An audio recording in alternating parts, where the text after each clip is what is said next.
Michel Canoville, bonsoir. Alors quel est l'objet de cette réunion publique de ce 29 février ici à Beaumont-Hague ?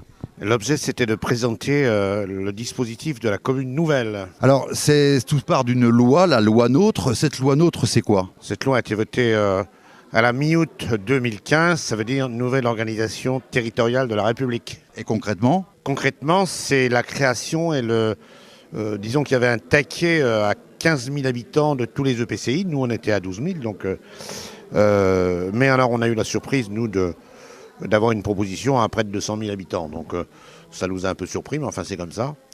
Le préfet a proposé 5 EPCI au lieu de 27 dans le Cotentin. Manifestement, il y en aura 8 parce que le préfet a donné, il a donné son avis sur le schéma qu'il proposerait. Et nous, en fait, nous aurons un grand Cotentin 140 ans. Alors si cette loi est appliquée, quelles seront les conséquences sur les communes de l'Hague justement et la communauté de communes ? La principale difficulté, si vous voulez, la principale conséquence, c'est que la communauté d'agglomération qui sera le Grand Cotentin n'aura pas beaucoup de compétences par rapport à ce qu'on a. Donc ça veut dire qu'il faudra renvoyer énormément de compétences et donc du service public et des salariés dans les communes. Et vous conviendrez avec moi que partager une centaine de salariés, par exemple sur le scolaire, à 19 communes, ça relève de mission impossible. Alors mis à part cela, quel sera l'impact sur les ménages ? L'impact sur les ménages, de toute façon, Jean-Michel Houcat expliquait lors de la commission du 25 février qu'il y aurait des perdants et il y aurait des gagnants. Nous serons dans le clan des perdants sur les impôts aux ménages. Quel est le schéma le moins pénalisant justement pour la Hague ? Le schéma le moins pénalisant pour la Hague, pour le service public, pour les ménages, pour les salariés, c'est de constituer une commune nouvelle à 19. C'est-à-dire qu'en fait, on transforme la communauté de communes en commune nouvelle. Qu'attendez-vous des habitants de la Hague ? Ont-ils le pouvoir de réagir, de faire quelque chose ? Il y a 2 solutions, si vous voulez. On pourrait organiser un référendum. J'en ai même pas parlé ce soir, mais c'est complexe.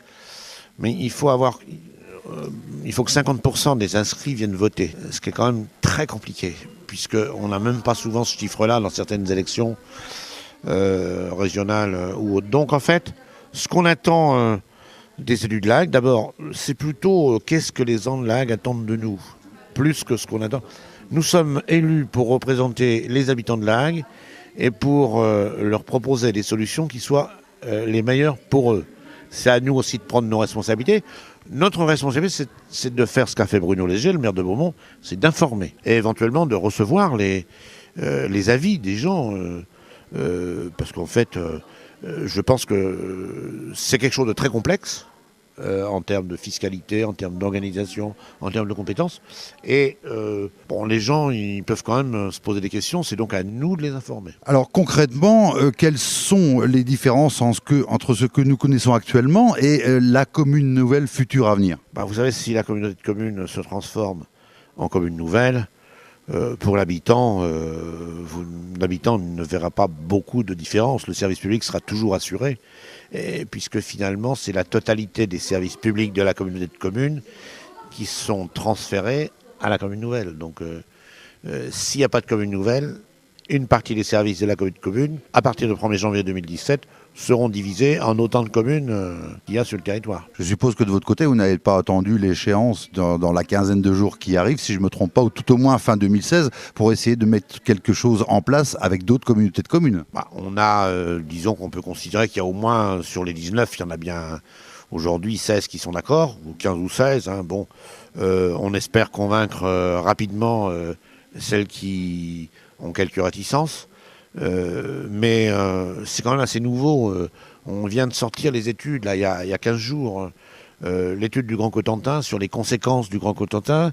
L'étude, elle a été produite il y a 8 jours. Elle n'est même pas finalisée. Donc, ce système complexe est aussi, malgré tout, très récent. Pour vous, il est urgent d'attendre. Il est urgent de faire. Vous avez quelque chose à ajouter avant de terminer ? Non.